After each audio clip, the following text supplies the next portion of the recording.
ભાભી આક્ષેપ મૂકતા પહેલા આપણી પાસે પુરાવા હોવો જરૂરી છે. ને શું બોલો છો તમે લોકો? કંકુ આવું શું કામ કરે? કોઈ કારણ હોવું જોઈએ ને. કદાચ તારા જામીન કરાવવા માટે. હા, એના માટે પણ પૈસા તો જોઈએ જ ને. હા, એવું હોય તો કહી દે, બધા ઘરના જ છે અહીંયા. પતી ગઈ તમારી વાત? બોલી લીધું તમે બધાએ, હવે હું બોલું? મારી વાત સાંભળો ધ્યાનથી. હવે સૌથી પહેલા તો મારી જામીન નથી થઈ. હું નિર્દોષ હતો એટલે મને ભારત સરકારે અને પોલીસે બાઇજ્જત બરી કર્યો છે. કંકુએ પોલીસને પૈસા ખવડાવ્યા હોય અને એની માટે એને પૈસાની જરૂર પડી હોય તો? ના, એવું પણ નથી બન્યું બેન. કંકુએ પોલીસને ફાઇલ જમા કરી એટલે આ બધું પૂરું થયું. અને એ બધું જ મેં મારી આંખોની સામે જોયું છે. હવે છે તમારા બધા પાસે કોઈ કારણ કે પછી કોઈ જવાબ? મને બદનામ કરવા માટે આ કર્યું છે આ છોકરીએ. હું એને વહુ તરીકે નથી માનતી એટલે મેં એને ખોટા દાગીના પધરાવી દીધા એવું સાબિત કરવા. જરાય નહીં. મમ્મી, આ તો બધી જ બાબતમાં ના જ કયા રાખે છે. મને તો લાગે છે કે આપણે ઇન્ક્વાયરી બેસાડવી જોઈએ. પોલીસમાં ફરિયાદ કરી દઈએ. જ્યોતિ, પોલીસ આવશે ને તો તું અને હું બે મરીશું. એવું જો કોઈને લાગતું હોય ને તો એ ખોટું છે. આ ઘરની વાત છે, ઘર મેળે પતાવી દઈએ ને આપણે. એક કામ કરો, દ્યો એક લાફો દ્યો કંકુડીને.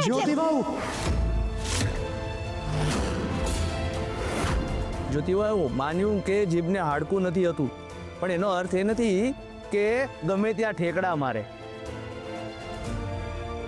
હવે બધા મારી એક વાત સાંભળો. એ દાગીના કંકુ માટે હતા અને અમે એ દાગીના કંકુને આપી દીધા. વાત ત્યાં જ પૂરી. હવે કંકુને એ દાગીના વેચવા છે કે પોતા માટે રાખવા છે એ કોઈએ એને પૂછવાનું નહીં પપ્પા, પૂછવું જરૂરી છે. અને ખાસ ત્યારે જ્યારે કંકુના ઉપર આક્ષેપ મુકાયો હોય. હા, ભાઈની વાત એકદમ બરાબર છે. આ ચેપ્ટર આજે જ ક્લોઝ થવું જોઈએ. કંકુ, આ દાગીના તે કોઈને પહેરવા આપ્યા હતા કે પછી કોઈ તારી પાસેથી આ પહેરવા માટે લઈ ગયું હતું એવું બન્યું છે? એક મિનિટ શ્રીભાઈ, આનો મતલબ તો એવું છે કે તમે કંકુનો ટોપલો સીધો ઘરના બીજા કોઈની ઉપર દોડી દીધો. ના ભાભી, એવું જરાય નથી. હું માત્ર સત્યને જાણવાનો પ્રયાસ કરું છું. ના, મેં કોઈને કાંઈ નથી દીધું. લો, સાંભળી લીધું? શ્રીભાઈ, શાંતિ થઈ ગઈ હવે તમને? મમ્મી, આ દાગીના તમે દુકાનેથી લાવ્યા હતા કે પછી તમે સોનીને ઘરે લેવા બોલાવ્યો હતો? હું અને જ્યોતિ બંને જણે દુકાનમાંથી જ આવ્યા હતા. પછી શું, થોડું વર્ક બાકી હતું એટલે એને કહું કે બીજી દિવસે આવીને લઈ જજો, એટલે પછી જ્યોતિ એકલી જણે લઈ આવી હતી. જ્યોતિ ભાભી, હવે તમારે કંઈ કેવું છે? હા બાપા, શ્રીભાઈ તમે ચોખ્ખે ચોખ્ખો આરોપ મૂકો મારા પર. નાના શેઠ. ના ભાભી, આરોપ જરાય નહીં. હું તો ખાલી સવાલ કરી રહ્યો છું. હા, પણ હું ખાલી દાગીના લેવા માટે ગઈ હતી, મેં એને કાંઈ કર્યું નથી. આંગળીઓ બની હતી અને એમાંય આટલું બધું. શ્રી, આ કોઈ રીત નથી. જ્યોતિ તારી ભાભી છે અને તું તારી ભાભી ઉપર શંકા કરે છે. નાના શેઠ. ના દેવાંગભાઈ, હું જરાય શંકા નથી કરી રહ્યો. તું એવું જ કરી રહ્યો છે. હવે તું મારી તમ્મુની પણ પૂછપરછ કરીશ. મને બધું જ ખબર છે, સમજો? હવે મારે કોઈને કંઈ જ નથી પૂછવું. હવે જે પણ તપાસ કરવાની છે હું જાતે કરી લઈશ અને દુકાનદાર સાથે પણ હું જ વાત કરી લઈશ. જ્યોતિ ભાભી, સોનીનો નંબર આપો ને. મને નથી ખબર. વાંધો નહીં, તો પછી હું જાતે જ દુકાન પર જઈને તપાસ કરી લઉં છું. ક્યાંય જવાની જરૂર નથી. મારી પાસે એનું વિઝિટિંગ કાર્ડ છે, હું શોધીને આપું છું. અચ્છા, ચાલ તો જ્યોતિ, હેલ્પ કર. આવજો. કંકુ, તું જરાય ચિંતા નહીં કર, જે પણ સાચું છે ને તે સામે આવી જશે.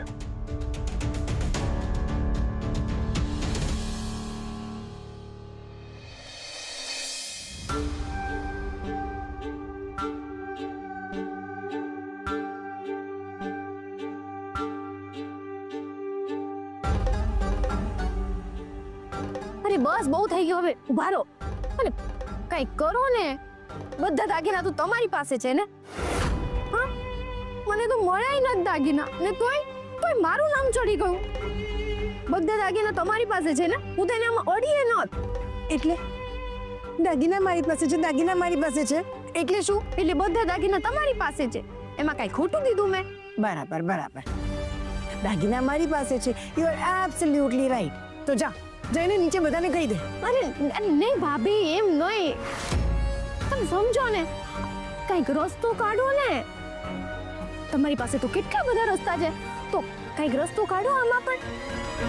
ભાભી, હું તો તમારી ગાય, તમે દોરો ત્યાં જાય હે, તો કંઈક રસ્તો કાઢો ને પ્લીઝ. વિચારો વિચારો. વિચારવા દે.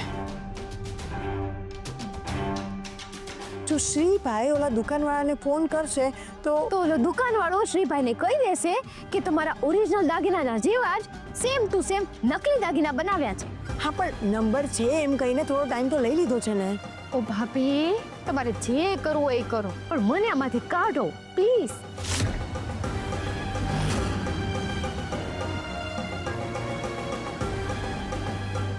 અરે વાહ જ્યોતિ, તે તો મને મસ્ત રસ્તો બતાવી દીધો. હાય બાપા, મેં શું ફાટો રસ્તો જોઈએ છે ને? હા બોલો. નકલી દાગીના, અસલી આપણે, તો પછી નકલી દુકાનવાળો. વાહ, સાંભળ્યું મેં, પણ સમજાણું કાંઈ નહીં.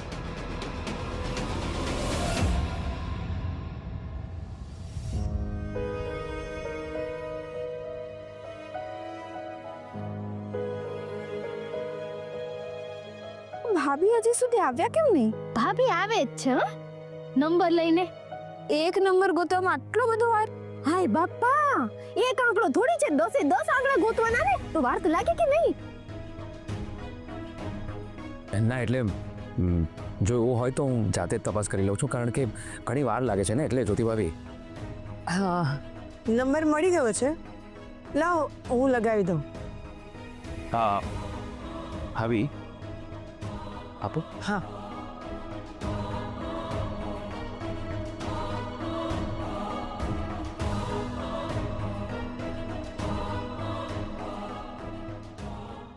હા મહેતા સાહેબ, કેમ છો તમે? હું હસમુખભાઈ જોશીનો સુપુત્ર શ્રી બોલું છું. એકચ્યુઅલી મારે તમને મળવું હતું. અચ્છા અચ્છા, તમે ઘરે જ આવી રહ્યા છો? અચ્છા, પહોંચી ગયા છો તમે? હા, અમે રાહ જોઈએ છે તમારી. આવી રહ્યા છે.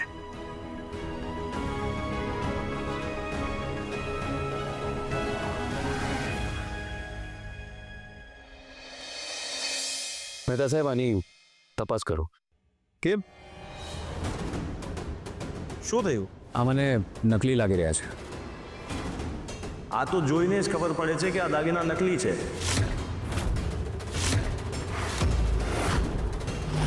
એક્ઝેક્ટલી. અને આ દાગીના તમારી દુકાનેથી આવ્યા છે. હા, પણ તમારા ઘરથી જ કોઈ લેવા માટે આવ્યું હતું. આ બેન આવ્યા હતા લેવા માટે.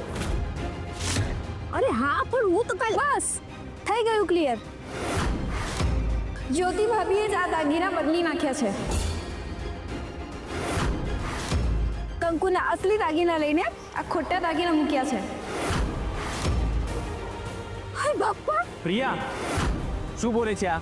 એ જ દેવાંગ જે તે સાંભળ્યું. હવે જ્યોતિઓ પાસે પોતાનો બચાવ કરવાનું કોઈ કારણ પણ નહીં બચ્યું. કારણ કે દુકાનદારે પોતે જ કીધું છે કે દાગીના ડુપ્લિકેટ છે અને એ જ લેવા જ્યોતિઓ ગયા હતા. અરે પણ હું ખાલી લેવા માટે ગઈ હતી.